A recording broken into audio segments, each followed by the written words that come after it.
Baghdad کے اندر ایک بڑھئی تھا اور وہ اس فن میں بہت طاق تھا۔ اس نے اخروٹ کی لکڑی سے ایک منبر تعمیر کیا اور اتنا عالی شان اور اتنا خوبصورت، پھر اس کے اوپر اس قدر مینا کاری کے دور دور سے لوگ اس کو دیکھنے آنے لگے اور اس کی شہرت جہاں دانگ عالم میں پھیل گئی۔ لوگوں نے اس سے اس کی منہ مانگی قیمت پہ اس کو خریدنا چاہا کہ آپ بولیے جتنی قیمت آپ مانگیں گے اس قیمت میں ہم آپ سے یہ منبر وصول کریں گے اور اپنے شہر کی اپنے علاقے کی جامع مسجد میں رکھیں گے۔ لیکن وہ ہر ایک کو انکار کرتا تھا۔ پھر دوسرا شخص، تیسرا شخص، حتیٰ کہ اس کو سونا تول کر کے اس کے مقابلے کے اندر منبر دینے کی پیشکش بھی ہوئی، لیکن اس نے کہا کہ میں نہیں دے سکتا۔ تو اس کو کہا کہ وجہ کیا ہے؟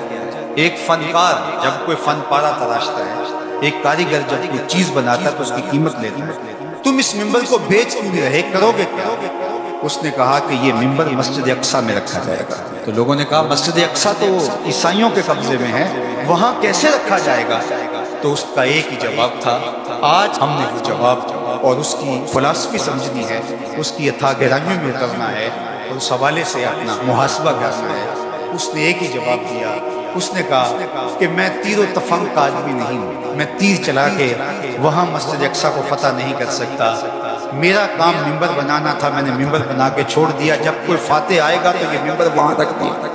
اور پھر سلطان صلاح الدین ایوبی کے ہاتھوں سے اللہ نے مسجد اقصیٰ کو فتح کیا اور پھر وہ منبر مسجد اقصیٰ کے اندر رکھا گیا۔ میں اور آپ یار منبر تو بنائے۔ اللہ اکبر۔ نظیری نیشا پوری نے کہا تھا کہ چوب ہر نخل کے منبر نشبت دار کنم۔ اس نے کہا کہ میں لکڑیوں کو لے کر کے کوشش کر رہا ہوں کچھ بنانے کی، تو کچھ لکڑیاں بھی اس قابل نہیں ہیں کہ ان سے منبر بن سکے۔ یعنی یہ تو مصیبت ہے اس دور نافرجام کی، جس سے تعمیر ہو آدم کی، یہ وہ گلی جس معاشرے میں ہم جی رہے ہیں، جب خواہشات اور آرزوؤں اور تمناؤں کی دنیا آباد کیے ہوئے لوگ ہوں، تو پھر کتنا مشکل ہوتا ہے جب صلاحیتوں کے رخ عجیب و غریب بن جائیں اور فہم دین بھی ناقص ہو جائے تو پھر کتنا مشکل ہو جاتا ہے، تو پھر اس مٹی سے بنایا کیا جائے۔ لیکن نظیری نیشا پوری نے ہمیں حوصلہ دیا، کہا نیس در خشک و ترے بیشہ من کوتاہی، میرے جنگل کے خشک و تر کے اندر کوئی کوتاہی نہیں ہے۔ چوب ہر نقل کہ منبر نشبت دار کنم، کہا کہ لکڑیاں تو لے کر کے میں آ گیا ہوں، اب ان لکڑیوں کو تراشوں گا، جس لکڑی سے منبر بن سکا اس سے منبر بنا لوں گا، جس لکڑی سے منبر نہ بن سکا اس سے سولی بنا لوں گا۔ دوواں گلاں وچوں 10 درویشا تینوں کیڑی گل قبولی، عالم اوپر منبر بولے عاشق اوپر سولی۔ تو جو بن سکا ہم نے وہ بنانا ہے اور اپنی ذمہ داریوں کو ہم نے نبھانا ہے۔ تو مجھے اور آپ کو اپنے ماحول کے اندر توازن کے ساتھ آگے بڑھ کر کے صالحیت کے نور کو پھیلانا ہے۔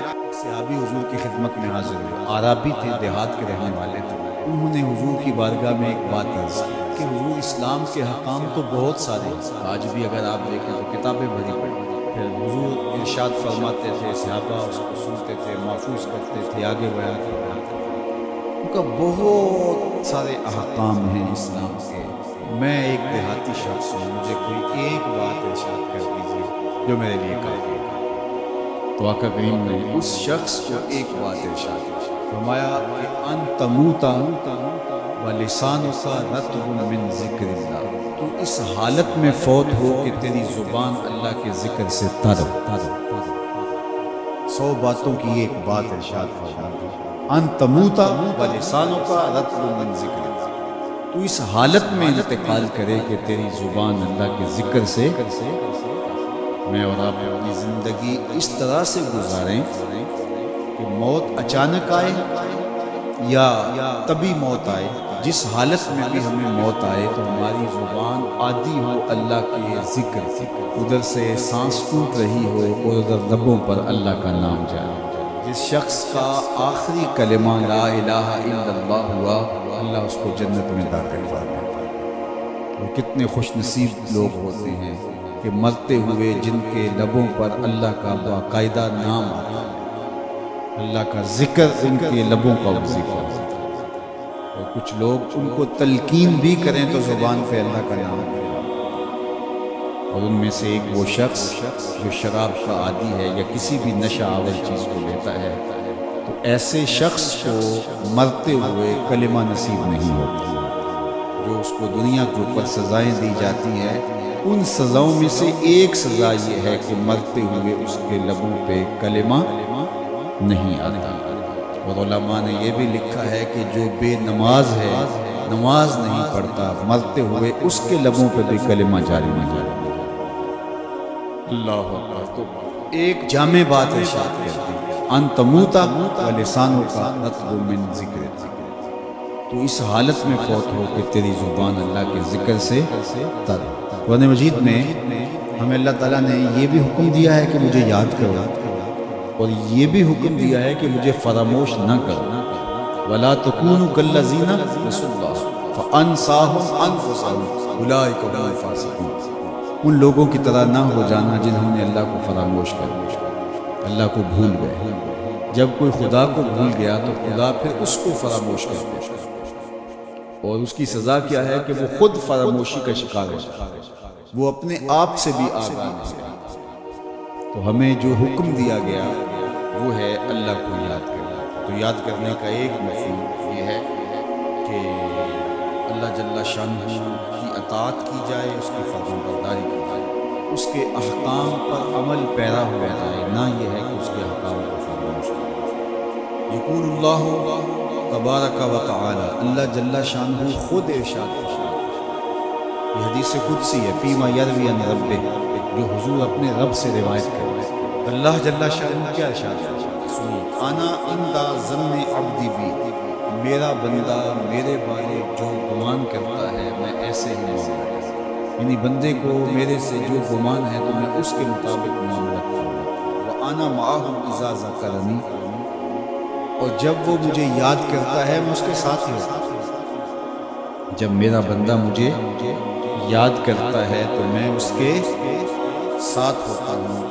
فَإِذَا ذَكَرَنِي فِي نَفْسِهِ ذَكَرْتُهُ فِي نَفْسِي، جب وہ مجھے اپنے دل میں یاد کرتا ہے تو میں بھی اسے اکیلے یاد کرتا ہوں۔ کتنی بڑی بات ہے کہ کسی کو رب یاد کرے۔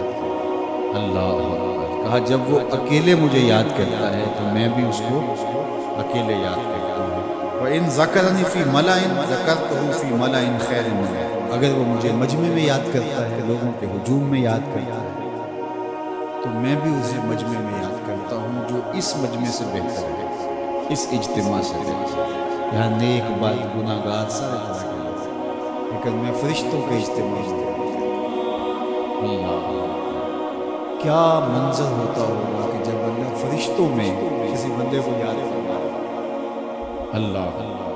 اور ایک حدیث میں جو ہے وہ اس کے پھر آگے لفظ ہے، یہ ہے میرا بندہ میری طرف اگر ایک بالشت چل کے آتا ہے تو میں ایک ذرا آتا، اور میرا بندہ میری طرف اگر ایک قدم آتا ہے 70 قدم آتا ہے، اور اگر میرا بندہ میری طرف چل کر آتا ہے اتیت ہو ہر والا، میری رحمتیں دوڑ کے استقبال کرتی ہیں۔